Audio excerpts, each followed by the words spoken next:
You are flying your expensive DJI drone when suddenly the screen turns gray and your heart drops right into your stomach. You did not hit a tree and you did not run out of battery, but your signal just vanished into thin air. Most pilots blame a software bug or just bad luck, but the real truth is hidden in the invisible waves around us. Today, I am taking a high-end radio transceiver into the field to hunt down the specific frequencies killing your drone connections. We are not just guessing anymore because we are scanning the entire civilian spectrum to see what is actually winning the battle for the airwaves. I want to know exactly why a signal rated for 10 miles can fail in less than a few hundred feet. It is time to look at the waterfall display and find the hidden ghosts that make your remote control go silent. Think about your standard flight path over a local park or a quiet suburban neighborhood on a Saturday morning. Everything looks clear on your phone screen until you pass a certain house or a specific utility pole. That is when the latency spikes and the transmission bitrate drops from 20 megabits down to a stuttering 2. To understand this, we have to look at how DJI OcuSync actually talks to your aircraft in real time. It uses a technology called frequency hopping, which means it jumps between channels thousands of times every single second. If one channel is noisy, the system is supposed to instantly switch to a cleaner one to keep your video feed smooth. But what happens when the entire band is screaming with digital noise that the drone cannot escape from? I am using a portable spectrum analyzer today to visualize the 2.4 GHz and 5.8 GHz bands right here in the city. The 2.4 band is like a crowded highway where everyone is driving a semi-truck and trying to merge at the same time. As I turn on the transceiver, I can see the massive spikes coming from local home Wi-Fi routers and Bluetooth devices. But there is something else appearing on the screen that looks like a solid wall of white noise. This specific spike is sitting right at 2.437 GHz, and it is pulsing with an incredible amount of power. That frequency corresponds to Wi-Fi channel 6, which is the most common default setting for almost every router in existence.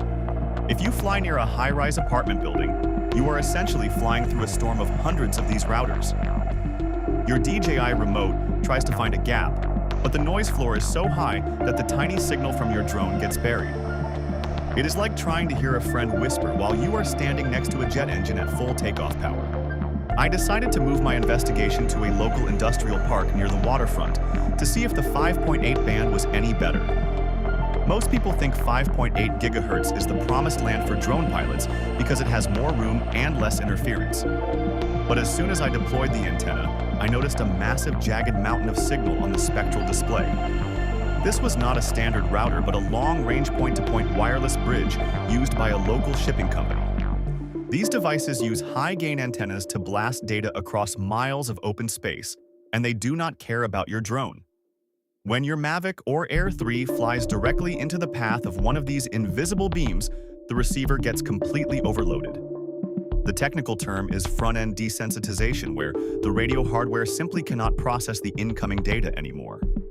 It does not matter how good your firmware is if the physical hardware is being blinded by sheer electrical force. I tracked this specific interference source for 2 hours and found that it caused a total link loss every single time. The scary part is that these industrial bridges operate on the same frequencies that our drones use for their return home functions.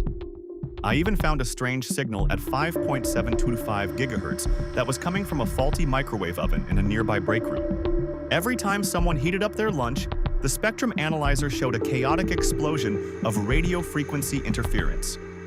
If you were hovering nearby during that time, your drone would likely enter an emergency landing state immediately. This proves that the civilian spectrum is not just crowded, but it is actually becoming a hostile environment for remote pilots. We also have to consider the new 6 GHz bands that are starting to roll out with the latest Wi-Fi 6E standards. These new routers are pumping out even more data, which creates a wider footprint of noise for us to navigate. I noticed that when I stood near a new mesh Wi-Fi system, my drone signal dropped by nearly 40% instantly. The investigative data shows that the safest place to fly is actually between the standard Wi-Fi channels if you can lock it.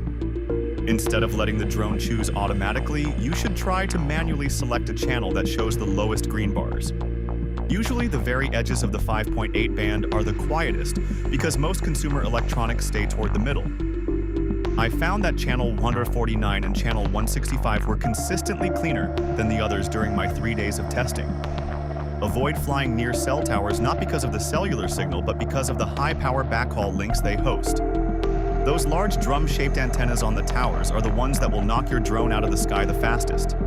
Now that we know exactly what these interference sources look like, we can plan our flight paths much more safely.